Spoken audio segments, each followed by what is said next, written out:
Seorang ojek online di Batam bernama Ahmad Solihun, menghembuskan napas terakhirnya di sebuah rumah makan kawasan Legenda Malaka, Kecamatan Batam Kota, pada Selasa, 18 November 2025, sore.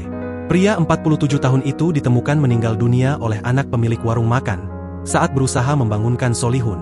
Kemarin ramai pukul 5-an sore itu. Bapak ini katanya istirahat bentar. Pas itu anak pemilik warung bangunin karena udah sore kan. Nggak bangun-bangun, ternyata udah gak ada.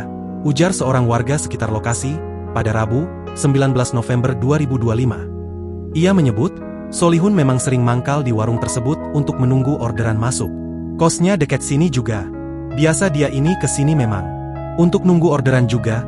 Jadi rehat, sambil tiduran sudah biasa. Tahu-tahu pas dibangunin sudah gak ada orangnya, tuturnya. Sebelum ditemukan meninggal dunia, pria asal Cilacap ini sempat mengeluhkan sedang sakit demam. Kalau dari cerita pemilik warung itu katanya demam, makanya dia minum obat paracetamol yang tablet itu. Bilang mau istirahat sebentar di kursi itu. Ya sudah, gak bisa dibangunin itu, kata warga. Warga mengatakan saat meninggal dunia ia masih menggunakan jaket ojol hijau dengan tulisan Grab. Pada gak tahu karena biasa, kayak orang tidur aja. Motornya juga ada di situ terparkir kemarin, sebutnya.